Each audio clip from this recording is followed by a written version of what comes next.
heures.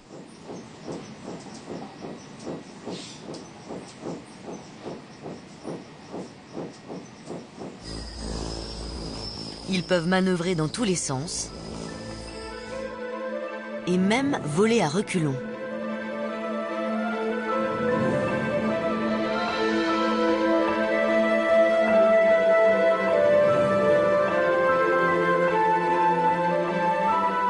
Ils peuvent aussi tourner sur eux-mêmes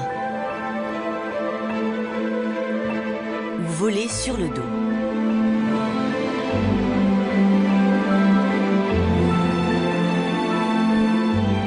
C'est pour atteindre les fleurs les plus difficiles d'accès qu'ils ont développé ces talents de voltigeurs.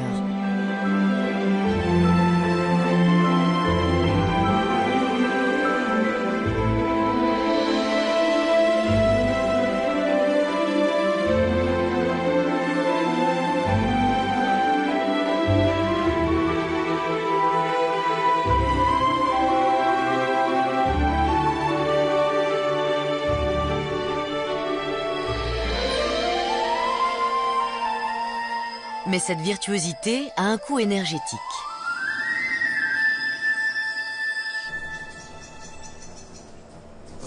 En vol, les colibris ont la consommation en oxygène la plus élevée de tous les vertébrés. Ils battent des ailes 80 fois par seconde. Ils doivent donc alimenter leurs muscles en oxygène.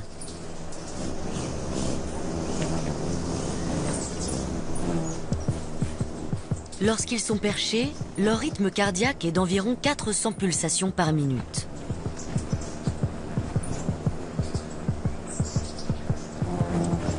En vol, ils passent à 1200.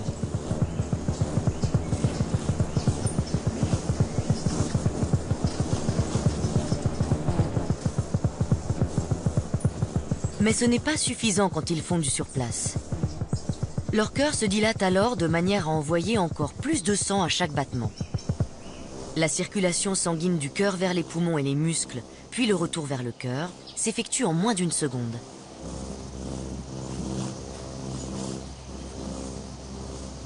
Comme tous les sportifs de haut niveau, quand ils ne sont pas en train de se nourrir, les colibris se reposent afin d'économiser leur énergie.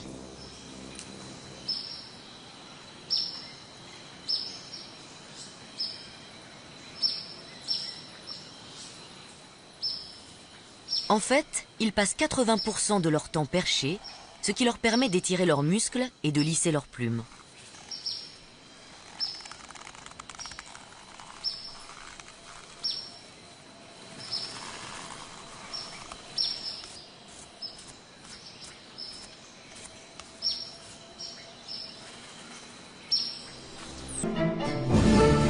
La coquette de Poplar mâle a une façon étrange d'impressionner les filles. Sa cour ne dure que quelques secondes. Elle était passée complètement inaperçue jusqu'à ce que des images ralenties n'en dévoilent le secret.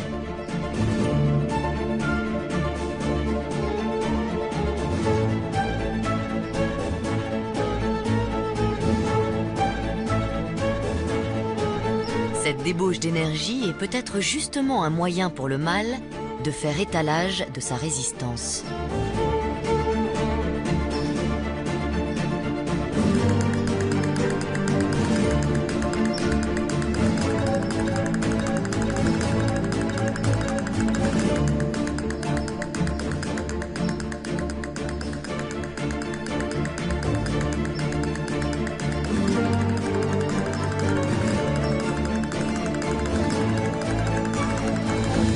Malgré tous ces efforts, la femelle n'est pas du tout impressionnée.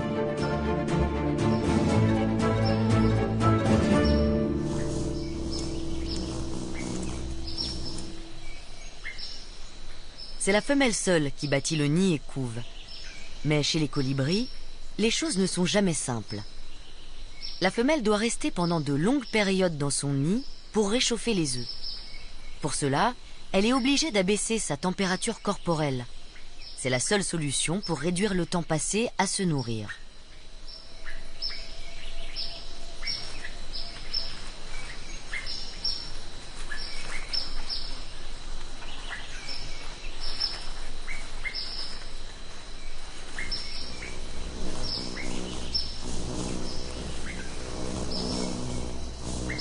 C'est lorsqu'ils viennent d'éclore que les colibris sont le plus vulnérables. Ils doivent éviter d'attirer l'attention.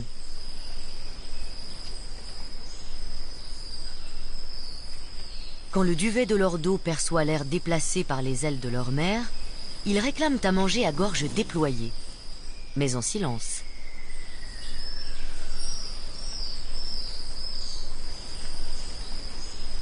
Les oisillons se gorgent d'un mélange très nourrissant de nectar, de pollen et d'insectes.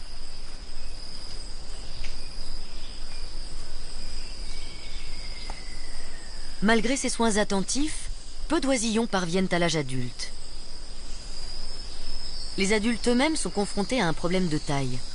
Puisqu'ils sont obligés de se nourrir tous les quarts d'heure, une fois la nuit tombée, comment font-ils pour survivre jusqu'au lendemain matin ?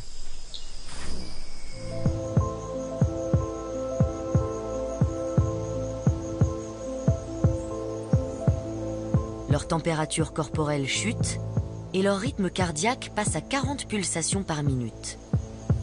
Ainsi, ils ne consomment plus qu'un centième de l'énergie qu'ils brûlent en vol. Mais ce n'est pas sans danger.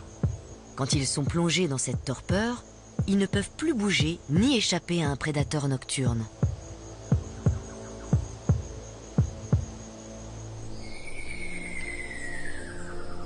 Lorsque le jour se lève, ils frissonnent pour se réchauffer et mettent parfois une demi-heure à retrouver un métabolisme normal.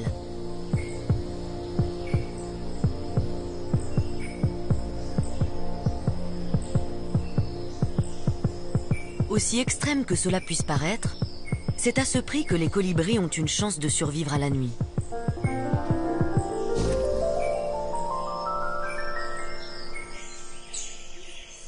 Une existence aussi trépidante nécessite de pouvoir faire le plein de nectar à tout moment.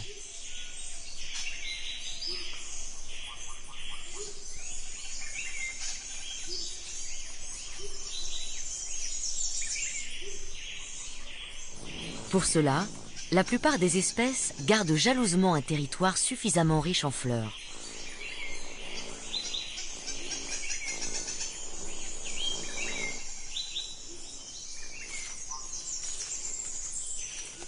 Chacun surveille son domaine, prêt à repousser impitoyablement les voleurs de nectar, comme cette femelle coquette de Poplar.